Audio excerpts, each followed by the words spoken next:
Skeet, skeet, skeet. Yeah, we are rocking and rolling. Rocking and rolling on this Uh, Friday, man. What a Friday all to be right. alive. What a Friday. Yeah, it's Friday, March 24th. It's 8:29 a.m. US Eastern. This is the Crypto Flight Path. Welcome, everybody. Welcome, Josh. So, Operation Choke Point 2.0 is our topic for this morning, it Yep. appears. Yep. And, just a quick look at the prices right now. Bitcoin's above 28,000. I think when I was thinking about this morning, I woke up and I thought to myself, after this past week of listening to all the Fed people and Janet Yellen, I thought to myself, I don't feel any safer. Like it did nothing. Like I don't know about you, but like in fact, I'm even more concerned about what's happening after this past week. I was just about to say, if anything, like at a minimum, I think they did more damage with their words than not. Well, And yeah. it's the one thought that I want to share with the world here for posterity, since this is being recorded and stored on the internets, is uh, there's they this is so frustrating. People think that this, or it's easy for us as average citizens walking about the earth doing our thing without being able to see behind the curtain. It's easy for us to think it's very we are as a species very quick to think that these coordinated attacks, but I'll tell you, it feels coordinated. Operation Choke Point 2.0, 1.0, X.0 is going to feel coordinated and orchestrated, and to a large extent I think they are, but not by who you think. And what I'm trying to get at is that by the time these things unravel and the the talking heads in these government official positions like Yellen's and Powell's and Genslers and whoever else that we can't that we don't, the ones we don't even know about, the the the, their response to these things is, it's like it's Keystone Cops. They're fumbling all over the place. They're not in sync. They're not saying the same thing. They say one thing, one person says another. We're going to protect all assets or all deposits at any cost of any level, and then they walk that back. They try to change the record, but they say, once you say something in public as a government official, it's in the record. And I guess the thing I'm trying to communicate is that it's even less confidence inspiring, and it instills even more uncertainty to watch the our leadership, or people that are at the helm making these decisions and steering the boat from a legislative and policy and government oversight standpoint, to watch them fumble and tie their shoes together and try to walk and then run and trip, and Well, yeah, it's it even seems like worse. it seems like they don't have control, right? That's the obvious statement here is that these people are supposedly in control of this, and it looks like they've lost control. And then they come out and say, like you just said, they'll say one thing, then walk it back and say another thing, and all that does to the normal person that's paying attention is going, wait a second. So I think what's starting to happen here is you're starting to see the big players who kind of have watched this and kind of thought, okay, they can soft land this, they can walk us through us, and they're starting to get nervous too. I mean, look, here's a tweet: the banks are crashing again, all the money's gone, poof. It's like that South Park episode, and it's gone, right? This is Deutsche Yep. Bank, right? Deutsche Bank is a huge bank, and their shares have been coming down. What is that? 13%. Like this isn't like trading a altcoin here. These are banks. These are the supposedly the bedrocks of our financial institution. And Systematically important, yeah, allegedly. and it's just it's scary is what it is. Okay, and so here's kind of Nick Carter was the guy who brought this up a few weeks ago, referring to it as Operation Choke Point 2.0. And he says, did the government start a global financial crisis in an attempt to destroy crypto? And I highly recommend everybody go through and read this article. The thing I wanted to point out though, and this is what's interesting, he put faces to this. And this is the part that I think is important for people to pay attention to. These are the people who are doing this. This isn't some, coincidence, right? Here's the people that are in charge of this and they're making these decisions. And, you know, I don't know about you, but one thing jumps out to me when I look at all these people. You know what that is? Oh, yeah. I'll let you say it though. They're all Democrats. Yeah. Like, Lo and behold. what a shock, right? Here we are. I mean, this administration, again, is attacking the United States citizens. And that's what this is, right? There's 50 million people in this country that own crypto. And these people are trying to affect, through policy, your future. Okay? Like, it's that simple. And that's where people have to, like, kind of wake up a little bit and understand, especially in the crypto community, they are trying to negatively impact your future. This isn't like oh, the government's trying to look out what's best for, the average citizen. I mean, this is coordinated. It is. Like, they're at this point, in his article, he talks about Signature Bank, which was basically shut down, even though they were solvent, right? And you can go through this and look, let me say this: I have a bias, right? I'm crypto focused, and so you can take that with a grain of salt. I understand I have a bias, but like, just look at the facts. Like, look at what's happening. Look at what's happening since the beginning of this year, right? It's beginning to be overwhelmingly obvious that this is a full-on attack on the crypto industry, and what they should be At doing is this, supporting. Go ahead. Sorry. Go. oh, sorry, I didn't mean to interrupt, but I was No, going to no. say at this level, this is where the coordinate, like what I was trying to say earlier is that when the Yellens and the Genslers or especially the Powells and the Yellens get up in front of us, or the Biden gets up in front of us, it feels like a clown show, and it's like one hand is not talking to the other, but where the orchestration and all of the real, like, conspiracy and all of the planning and all of the horse pucky gets together is at this level in this diagram that you so uh, eloquently late or pointed out, is that this is where it is coordinated, and this is where the real damage, the real damage, or this is the genesis of the damage that we're going to have to contend with, and hopefully snuff out. And I don't know, well, I shouldn't say I don't know. What is really, really hard to ignore is the probability that the legacy the old school banking infrastructure, that are the big banks that have trillions under management and are the too big to fail class of ships. Perhaps I think of them as these giant boats, and they have the capital firepower to be able to influence policy. And what I mean by that is they have the money to buy the right lobbying effort to descend upon the administration and all of the lieutenants. These folks on this diagram are the lieutenant level folks that are out there wheeling and dealing and setting the wheels in motion, tipping the dominoes to try and cause this. Really, I think if you can fog a mirror at this stage, you understand that the crypto industry in general, Bitcoin, whatever, Ethereum, everything else, including the garbage bottom feeders in the crypto industry, which, by the way, there are bottom feeders in every industry, and this isn't something new. But what I'm trying to say is that this tech isn't going away.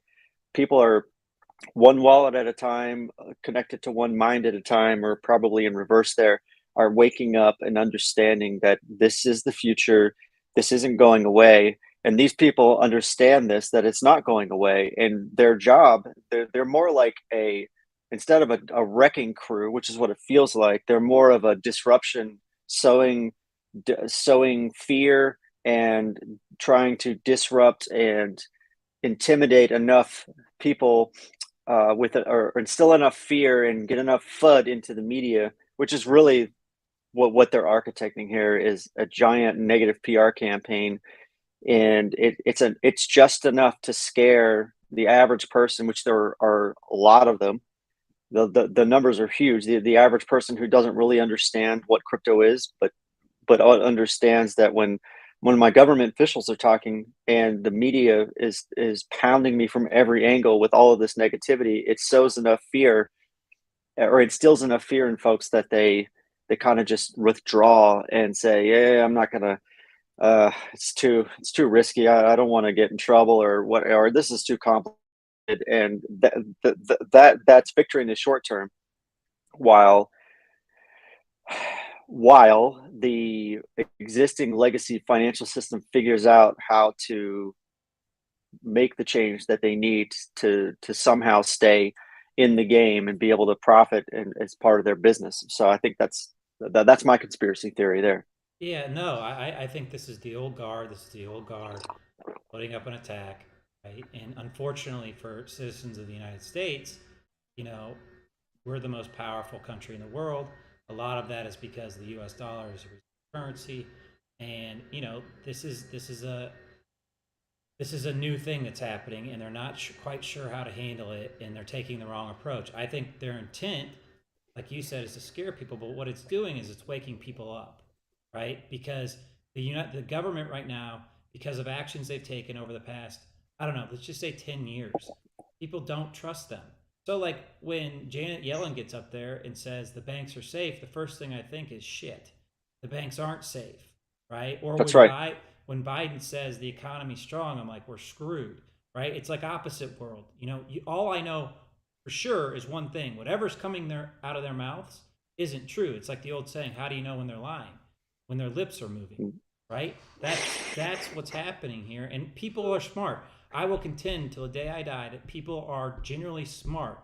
They might be lazy, they might be comfortable, they might be in a position where they just don't care and they don't want to worry about it. But I'm going to tell you something: you got to get this on your radar, and you got to do it fast, because you know Operation Choke Point is when they're by the fact alone that they're doing this, it means something, right? They're not approaching this head on. Just take Gary Gensler with the SEC, right? And the way he's approached the crypto industry.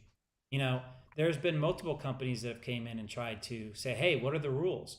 And the response they get is, we're not going to tell you the rules. We'll let you, like, take Coinbase for instance. We'll let you become a publicly traded company, and then as Brian Armstrong, the CEO of Coinbase, articulated, it's like this was a great analogy. He's like, there was a football game refereed by a baseball umpire that and the score was, and they're coming back 2 years later trying to change it to cricket rules, right? Like it just doesn't make any sense. Like the approach they're taking, and the reason they're doing that is on purpose, right? They want to sow confusion, they want to sow fear and uncertainty and doubt. Yeah, the strategy appears to be create as much confusion and sow enough doubt in these companies and in this industry that people just basically reach a point where they panic, and they get tired of the uncertainty. Basically, it's think of it this way: like if you were gonna like if this was an interrogation, think of it this way: you would throw the poor sap in the cell or in the interrogation room, and you would let him sit there for a few hours, check, poke your head in, maybe give the impression you were about to begin the interrogation, ask them if they want some water, and say, "Okay, I'll be right back," and then leave, shut the door, and then wait 3 or 4 more hours and let them sit there and stew and think and be utterly, utterly, utterly confused, so that they're tired, they're dehydrated, they're hungry, they don't know with any certainty when they're going to get interrogated, and look, I'm just saying this is what it feels like to me, and it's, I really, really hope, or the irony here, before I get into what I hope for, the irony here is that the U.S. government and the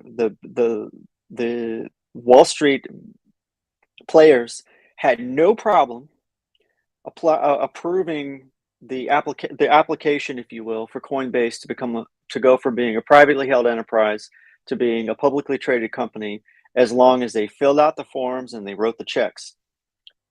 Magic, magic! How that amazing! When the government was getting to collect fees and when Wall Street was making money, everything was fine, and there were no rules. And to Brian Armstrong's point, I hope, and now to what I hope for. What I really, really hope is that they throw every ounce of energy and as much money as they need to at this case, to push back and to make it public that all of the ways in which the government, and I'm talking about the SEC, haven't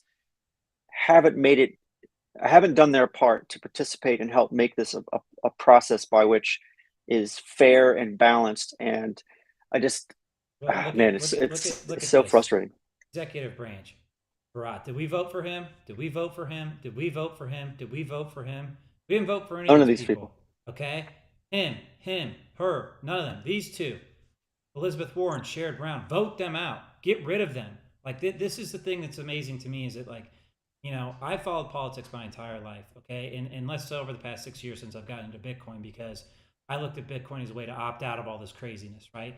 Both sides of the aisle have completely lost their minds, right? And this is why this is going to be an issue that galvanizes the crypto community. And there's 50 million of us. We're going to vote, and we're going to vote on one thing. We're single issue voters, all right? So there's an opportunity for Congress to step up and act and get rid of some of this stupid stuff. I mean, this is hurting American innovation. It's hurting, the future of tens of thousands of young Americans, right? And so we're in a world where you're about to get, the boomers are completely retired, right? You've got Gen Z coming up. And what have we set up for them? We've set up a world where the banks are failing. The government's attacking the only industry that's offering a solution to this craziness. And it's time to get active. It really is. I mean, whether you want to or not, unfortunately, this is the world we live in. And I think it's a good thing, right? Because as much as we think the system might be corrupt, as much as we think it doesn't matter, if we show up in numbers, it does matter, right? Get out, vote, get active, right? Go to your local town halls. Talk about this stuff. You don't have to hide in the shadows anymore. There is nothing wrong with owning Bitcoin and crypto, no matter what these people say. And these people are the people that have something to worry about, because they're the ones acting in the shadows. They're the ones doing stuff behind the scenes. They're the ones acting against the interests of the American people, right? And so I think now is just a time for people to start to wake up and get involved and get active and understand that the people making the policies that impact your life aren't necessarily the people you even voted for. The two that you can change right now, these two, if you're in Massachusetts, or vote them out. Like Elizabeth Warren incited a bank run and then celebrated it. Like, this is ridiculous. Will she be investigated? No, nothing will ever happen. The only thing you can do, and I don't know how you do this, right? Because these districts are set up. You just have to show up in numbers, right? And that's the only control we have. The other thing you can do is you can buy Bitcoin, vote with your wallet. All this, again, like, I'm fired up right now, but like, this is a peaceful revolution, right? Like, it doesn't matter if I like these people or not, or I like their policies, right? The solutions that we have at our hand are, you can get out and get active and vote and be a proponent for the industry you believe in, and you can buy Bitcoin and you can buy crypto, right? And we always say, like, you have to control your emotions, right? So don't go out and do something crazy. Don't empty your bank account and buy, Dogecoin. Like, don't do that. That's a terrible idea, right? But slowly over time, start to build a position in Bitcoin, understand it, learn why people are so fired up about it, learn why people care. That's my 2 cents. Would you say, Ted, my 2 sats? Yeah, that's my 2 cents as well, is that the a good way to think about why buying Bitcoin is a good thing today is I read this. This is not my idea, but I like this idea, and it resonates with me, and it makes sense to me. So one way to talk about Bitcoin is that when you buy Bitcoin, you're taking a short position against the value of the US dollar. And uh, people say, well, gosh, maybe that sounds negative. And I'll say that it most certainly is not. If any of you listening and anyone listening to this later on in life owns real estate and you have a fixed rate mortgage, that is 100% a short position against the US dollar. So say, well, wait a minute, hold on, but I need to buy real estate, or I need to own a home. I need to have a place to live in it. Well, yeah, that may be true, but when you buy a house, for example, residential real estate, and you take out a fixed rate mortgage, that is the same way you're expressing a short trade against the US dollar in that way. In the same way, when you take US dollars and buy something else uh, like a piece of art or something else that you think is going to go up in value, you are 100% voting with your wallet that you believe that the purchasing power of the dollar is going to be less in the future. So instead of holding those dollars, you're going to take them and trade them for this other asset, whether it's a piece of art, whether it's a home, uh, certain types of automobiles, certain types of timepieces. If this is getting through, you'll understand that as excited as you were about buying your home, you're buying your first home, buying your second home, your 50th home, whatever, those are 100% short positions against the US dollar. So making that analogy, what I'll say is this, is that if you have any concern about the purchasing power that the US dollar has today, and whether or not it's going to be worse or the same or less in the future, which there's plenty of evidence that the purchasing power of the US dollar over time, again and again and again and again and again, then think simple terms. You can take those US dollars that you have today, some of them $5, $500, doesn't matter the amount. You can take that and you can park that value in an asset like Bitcoin. Bitcoin happens to be the one that Josh and I like the most, and it has all of the characteristics uh, of an asset that will be able to preserve the purchasing power of your U.S. dollars in the future. Save the arguments about the price of Bitcoin in U.S. dollars or the volatility. If you look at this simply and rationally, you will start to understand that the purchasing power of U.S. dollars by design is going to go down over time. And if you look at what the wealthy do, they don't hold cash; they buy assets. They buy, really, really wealthy people don't sit on cash. It's that simple. They buy No, I homes, and it think makes people mad. I think that's a very good point. That's something to understand for everybody that you might be taking a short position in the dollar, but that's nothing new to Bitcoin, right? And people have been doing it their whole lives, whether they realize it. I think that's a great point. The next tweet I wanted to bring up is, and there is a third option, right? What you can do, you can leave. If the United States becomes too authoritarian, you can leave, right? And so if you look at El Salvador, what the president of El Salvador is doing, he's embraced Bitcoin, right? And it's been a great move for his country. Next week, I'll be sending a bill to Congress to eliminate all taxes, income, property, capital gains, and import tax on technological innovations, such as software program, coding, apps, and AI development, as well as computing, communications, hardware manufacturing. And Balaji says, in this century, many North Americans may move to Latin America. Okay, and so here's a couple of things with that. All right, this is what the U.S. government should be doing. Should be embracing this, right? And I think before you get up and move to El Salvador, I'm going to tell you something. I lived in Puerto Rico for 6 months. And it was great. I loved it. But don't pick up and just move to somewhere because you know they've potentially embraced something, right. This is the very beginning of this shift, right, and this is just Josh giving you personal advice, right. I see a lot of people get excited about this, okay? And I think it is exciting. But what you have to understand in a place like El Salvador, if Bukali gets removed, all of this can change instantly, okay. And that's why the United States is so special. we have laws, we have, elections, and so I think that the strategy here is to get a hold of your members of Congress and get them to fight for what, we believe, if you're in crypto, is the right thing to do, right? Because for so long, you've had all these people, we've not had to worry about this stuff, okay? But I would just caution everybody, even though this is an option and it seems exciting and it seems like the best move, and if you talk to, Bitcoin maximalists, they're doing it, and they may be right, right? Unfortunately, maybe that is the move because maybe we're too far gone in this country. I don't believe that. I believe that we have always risen to the occasion, we've always done what's right, and even though we're facing some opposition, the right thing to do is to stay and fight, right? But that being said, having all that said, that there is another option. And this is why Bitcoin is superior to gold, superior to real estate. If the government gets too crazy, if they start to impose their will on the American citizens, we don't want it, you can leave. You can take your Bitcoin in your head, hop on a plane with your 12-word seed phrase, 24-word seed phrase, go to El Salvador, go to Singapore, go to Dubai, go to London, go to anywhere where they're embracing crypto, okay? And the hard part for us as American citizens, and this is another thing people don't understand, you can't just leave and not pay taxes, okay?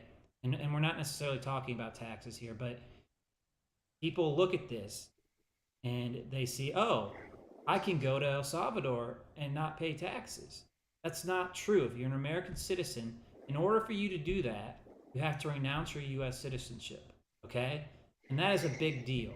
Now, if they keep being crazy, it's not going to be that big of a deal, and people will do it in droves, right? And so you're going to end up chasing talent, companies, potential future revenue and tax dollars all out of the country because one administration is taking a approach to this industry that could set us back decades, right? And so I just wanted to point that out. There's a third option, and that's to leave, but I don't think that's the right option right now. Yeah, I think there's a lot that it's very easy to overlook a lot of things initially when this idea of like, well, I can just pick up and go to El Salvador. I mean, it's in every way that you articulated. I agree. It is not. It's not easy. It's not simple. There are things that you really, really, really have to consider. And I would like my two sats on this whole moving to another country thing is that it would you would do well, in my opinion, to spend some time looking at what works well here in the US. Even though we have these particular challenges, we still are the land where this kind of discourse and disagreement and this bickering, this like difference of opinion and all of this still is allowed to happen in public without the kinds of consequences that are well documented in other places. And the reality in certain parts of the world, many parts of the world, American citizens or people who have renounced their citizenship, and you're no longer technically an American citizen. That doesn't matter. There are Americans. People from this country are enemies in other lands. Whether you like that thought or not, that is real life. And the be as frustrated as we are with the current administration is that every 4 years in the US, there's a very peaceful transfer of power from one administration to another. You don't have to agree, and you didn't have to vote for the one that received the transfer of power. But the reality is that this happens here in ways that does not occur in much of the rest of the world. And today there are real life dictators doing real life dictating and causing real life problems for the people that live in those countries in ways that would never fly here, no matter how many Well, conspiracies we come up with. you say that, but you know, I would push back only in the sense that we're heading down that road very fast. Well, I don't disagree with that either. I think that there's always this push towards this like this concentration of power, or this idea that the president can, or the people in the government, it goes to their heads and they start to think that they can, the things that they can get away with. And it's, I mean, at the end of the day, I think it's our responsibility as American citizens to participate Yeah, and in the I process. agree, and I agree, and I think what we have to do is flat out reject, these things they're pushing on us. At the time for being docile and passive is over, right? And I Yeah. say this, you have to do this in a peaceful way, 'cause- and that's the reason Bitcoin is so powerful, because it's a peaceful revolution, right? And so, you know, all that being said, go visit El Salvador, check it out, make a plan B, right? Like, go to Croatia, go to, the world's an awesome place, right? There are areas that, but the point is that you got options, right? And I think this is the last option that I want to pursue, because I've done it, right? Been all over the world. The world's an awesome place. There are hundreds of places you could live and have an awesome life and basically be left alone. What's starting to happen, I think, is you're starting to see states compete for talent within the United States and countries compete for talent throughout the world. And I think that's an awesome thing. I think that's a result of the internet. It's a result of a digital money and Bitcoin, right? And so, Balaji's got a book out called The Network State. I highly recommend everybody read it, because that is exactly where the world is going, right?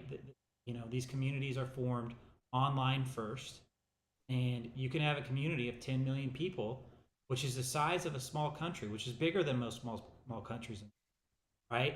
That can organize and have power, right? And so the premise of his book is that communities will form online first, and then they'll go and acquire land last, right? Where in the past Hmm. 500 years, been land first, then communities. And the internet has allowed all this. And so you're starting to see competition between states and between countries, which I think is a beautiful thing. I think it's a great thing. So there are options, but I think the first option here is to make your voice heard and try to improve the country that we live in and that we love, even though it's become very frustrating as of late. And another thing I want to talk about is Washington, D.C. is not where the power is in the country. What these political elites have done, and the people that are actually running things, are decentralized all over the world. Okay, and this is going to sound like harebrained, wild stuff, but the Biden isn't calling any shots. Biden isn't the one who's making these decisions. The guy can't even speak. Let alone take care of himself. So, you know, these political elites have realized that.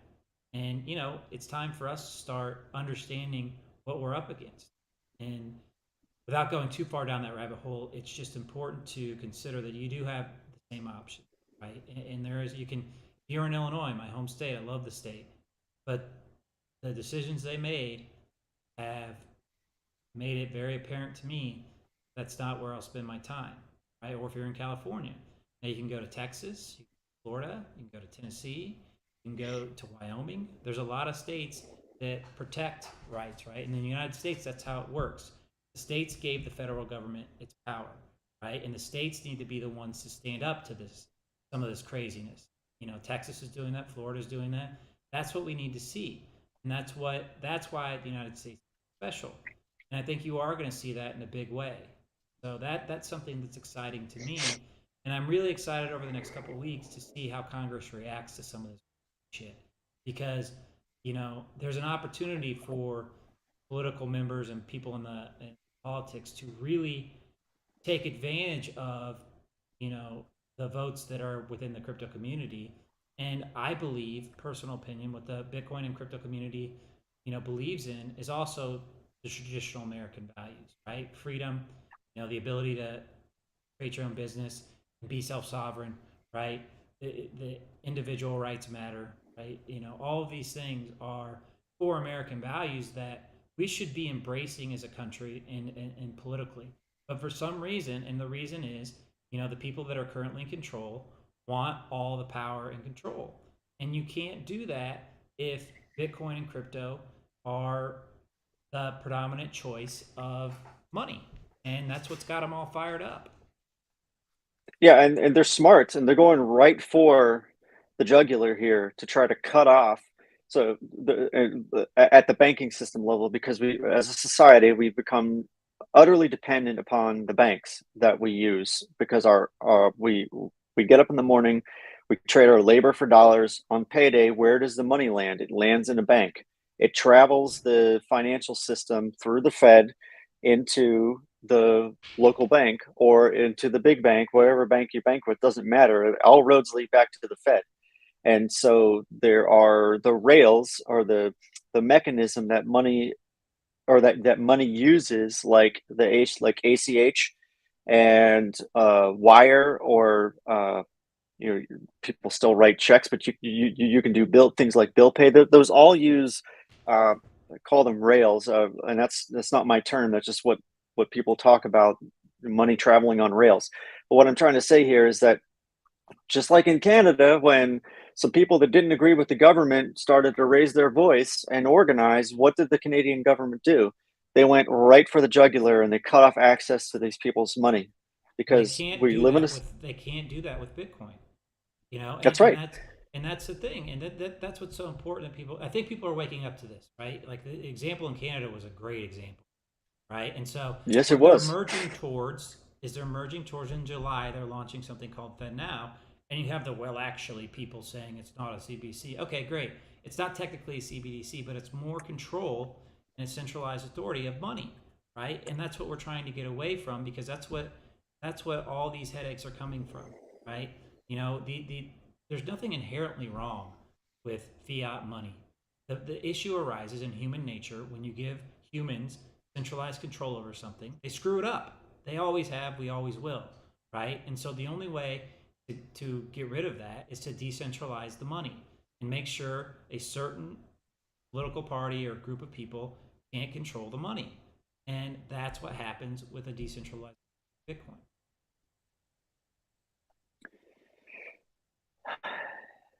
What I'm hopeful for here is that people remember that they are American citizens if you're here in the US.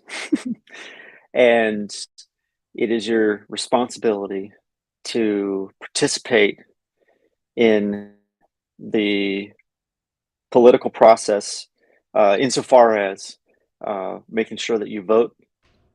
I think too many of us here in the US take it for granted, the ability that you have on election day to get in your car, hop on your scooter, take an Uber to the polling places without fear of being murdered or whisked off to prison for expressing your or for exercising your right and casting your vote.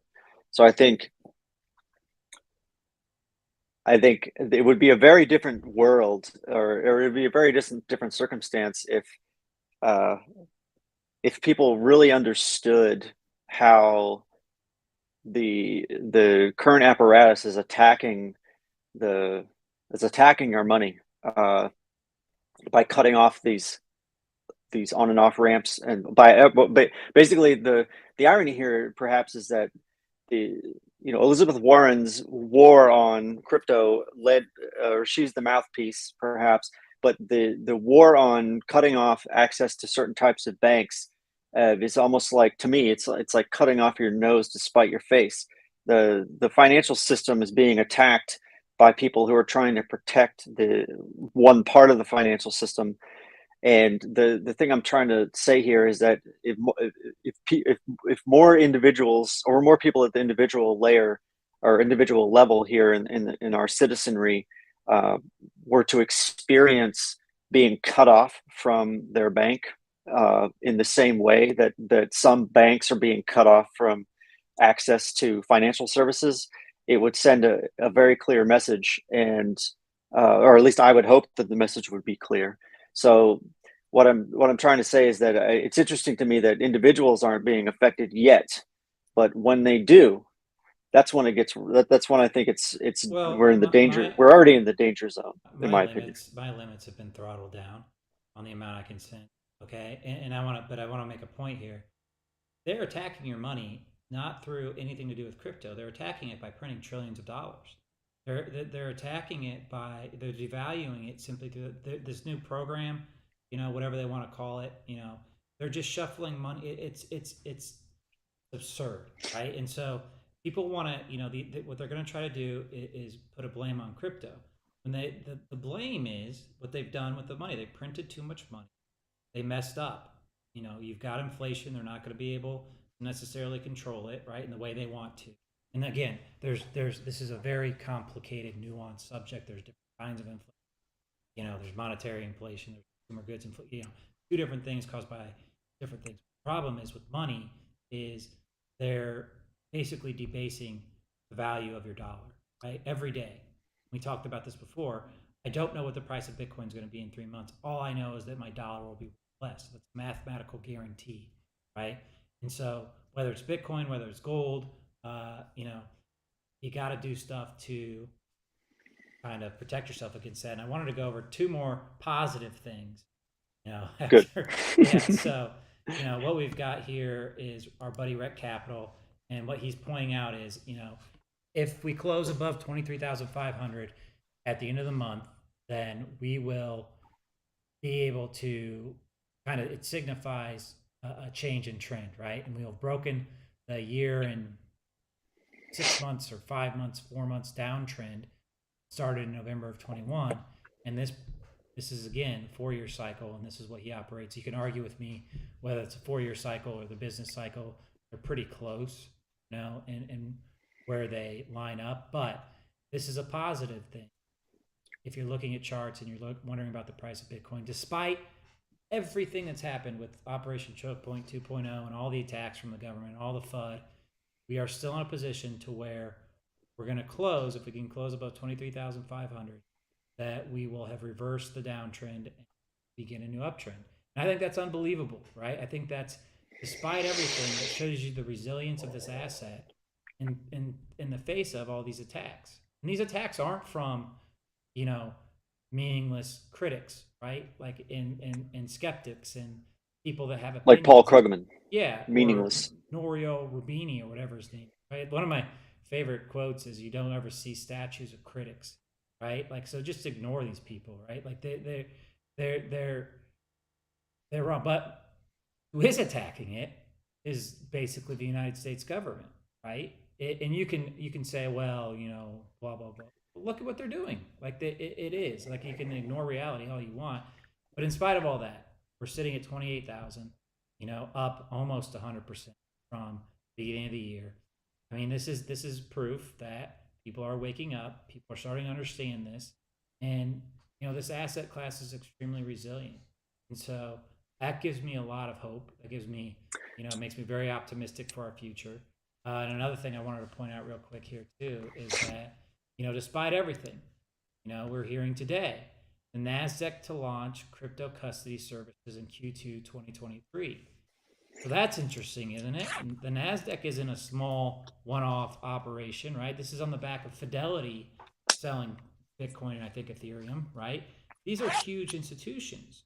And so you've got one side saying, blah, blah, blah, we don't like crypto. But then you've got the power players on the other side saying, we're going to embrace this and we're going to sell it. We're going to offer it to the public, right? We're going to integrate this into our business.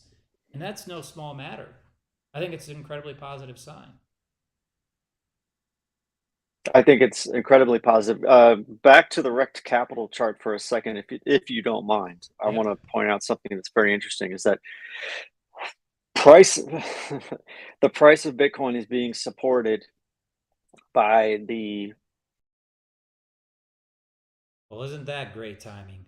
Lost Ted. Maybe he'll give us a second here. Probably figure his way back on.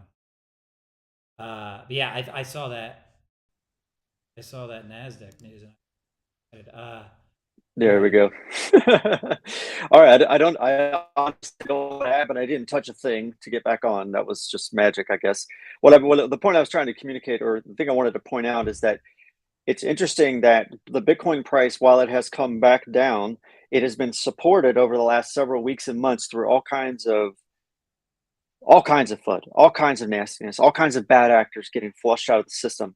And people have been putting their money, putting their Bitcoin where their mouth is, and they've been supporting the price. And I've been one of them. the point I'm trying to make here is that as prices has come back up and we're breaking through this trend line, we're observing confluence of events like the banks are failing, U.S. dollar purchasing power is going down yet again. More and more money is being injected into the system to prop up the banks.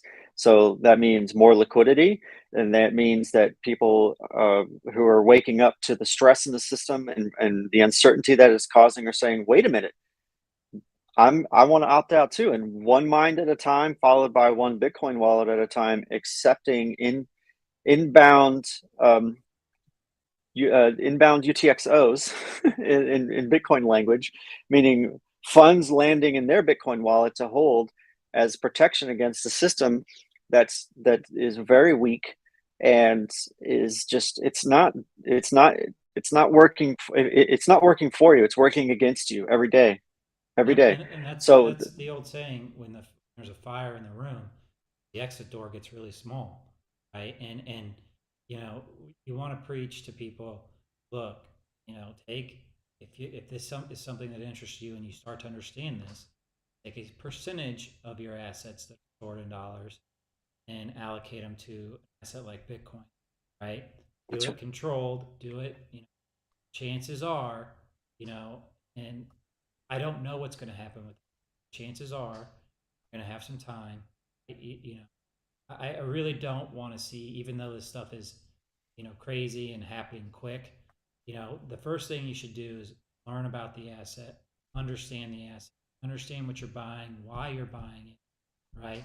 And I think, go ahead, Ted. Sorry, I didn't mean to interrupt you, but I think people are no, starting to wake up to. that's perfectly fine, and I think it supports what I was talking about. Is that in the face of this uncertainty in the system that's supposed to be working for us, government is supposed to be working for us. They're supposed to be helping us and protecting us, but they are not.